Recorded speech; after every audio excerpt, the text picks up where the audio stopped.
pedigree chums.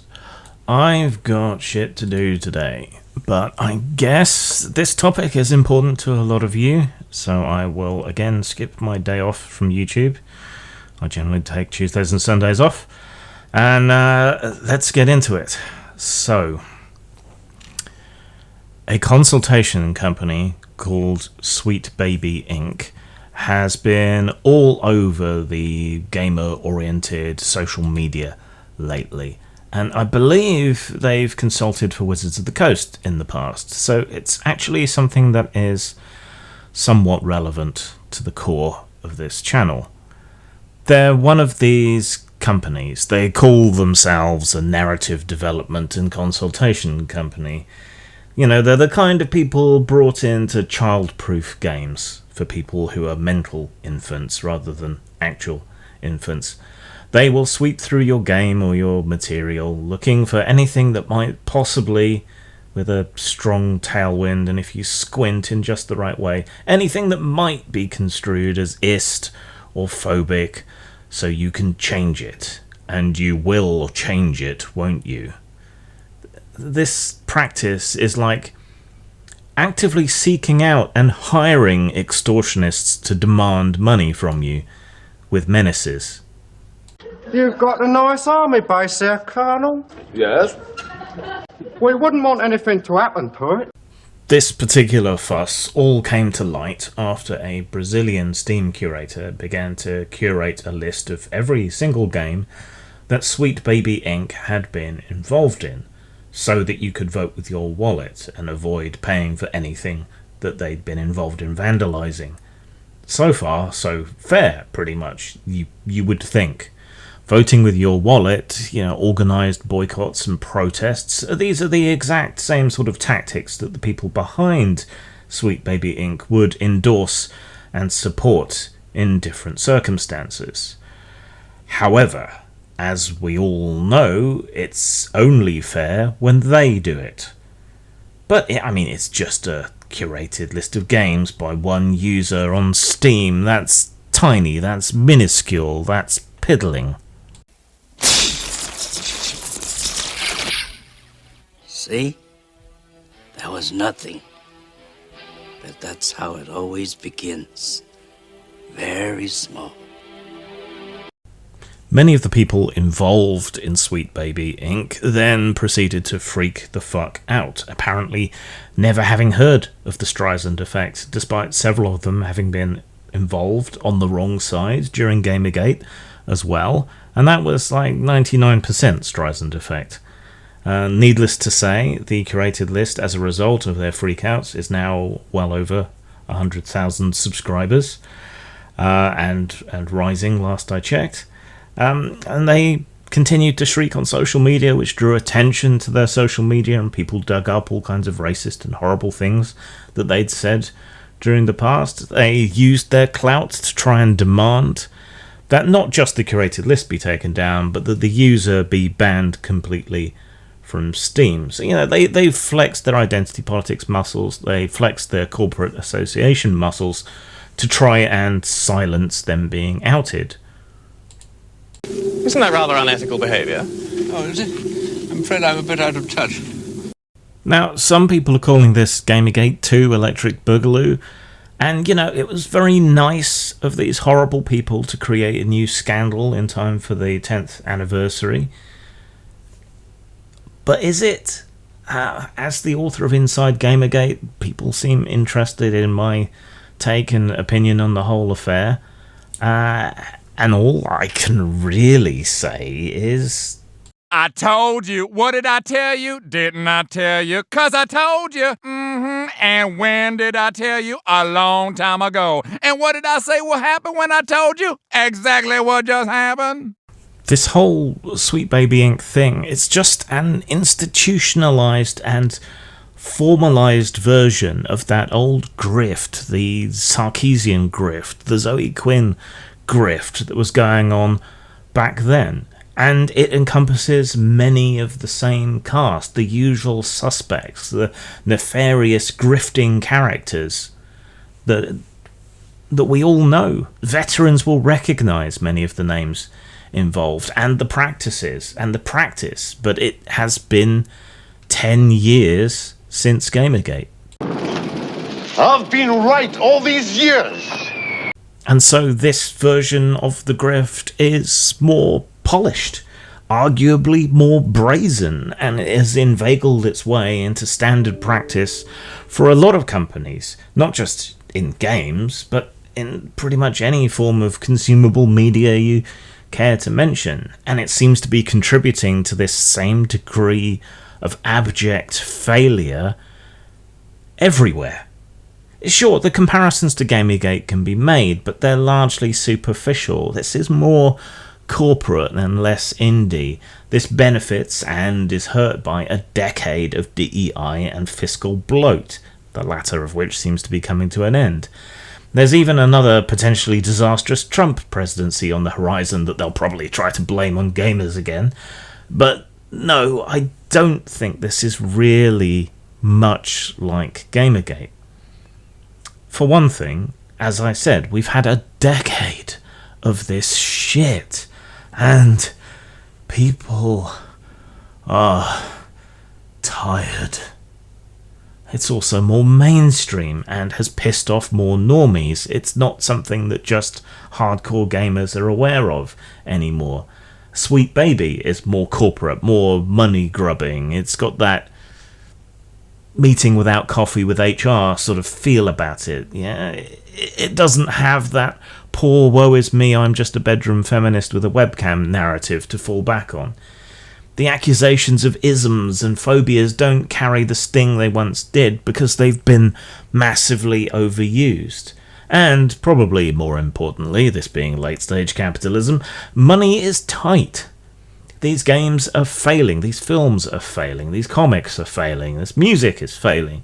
DEI at Disney is being outed at the same time. You can go and watch videos on that on Film Threat.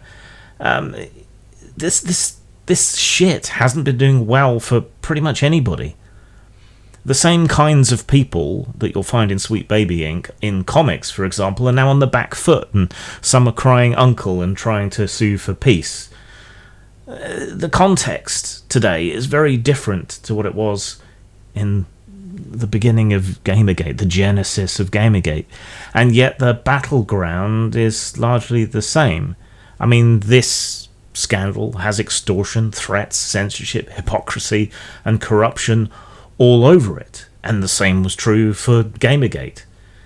The inciting incident here is also different. This is a Brazilian nerd, so he's a bit harder for them to attack than some arguably white guy being abused by his girlfriend, who then turns out to be a stone-cold corrupt bitch. The target here is a company. There is no Zoe Quinn involved in this story to cry harassment. An interesting girl. I think she found it rather enjoyable. What's more, the world is even more switched on and internet-y than it was in 2014, for good or ill. People are more willing to look beyond mainstream media, which has its up and its downsides as well. The media ecosystem that choked Gamergate in the crib is either dead or in terminal decline. So in some cases, thanks to Gamergate. So Sweet Baby and their ilk can't 100% guarantee media stooges to bend the narrative for them. I also think Sweet Baby's raison d'etre isn't something that most of the public will be sympathetic towards when it's bared to them. You can find their CEO doing a speech at GDC online. Harmful Opinions did a pretty good fisking of it, and there's a name that's a blast from the past. I think it's apparent to anybody sane watching that speech that the undergirding philosophy of Sweet Baby Inc. and those like them is egregiously and obviously racist, discriminatory, and so utterly mind-fucked that it couldn't touch reality even if it were Plastic Man. The way she, and thus they, view media reminds me of all the insane white supremacists in my videos debunking white supremacists, and the comments they leave shrieking and hollering about how every mixed couple in advertising is part of some kind of nefarious agenda by international Jewry to propagandize and promote miscegenation. Similarly, she reads political and hegemonic thinking into every white character she sees and is incapable of recognizing her own biases. In both cases, I think it's just demographics, people. People are just looking to maximize appeal and retain their core audience simultaneously. Fortunately, representation doesn't matter as much as groups like Sweet Baby Inc. think, if at all.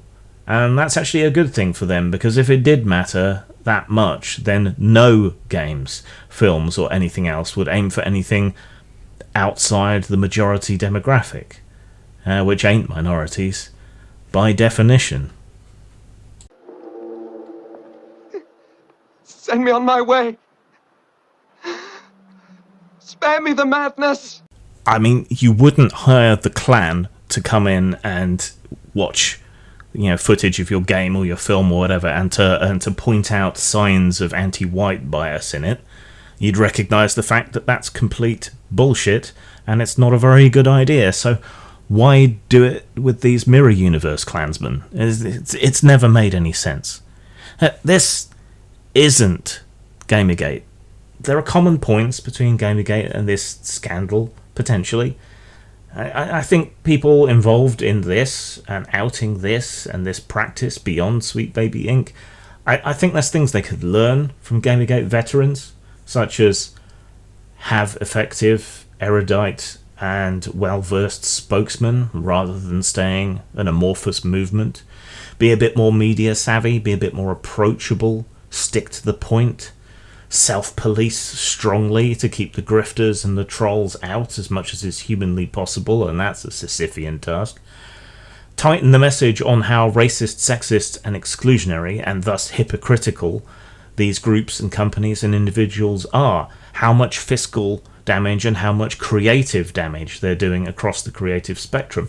Look at how activated and upset many people are about AI art, and consider that all this studio interference and consultancy interference is far more caustic to creativity than an AI that can't draw hands.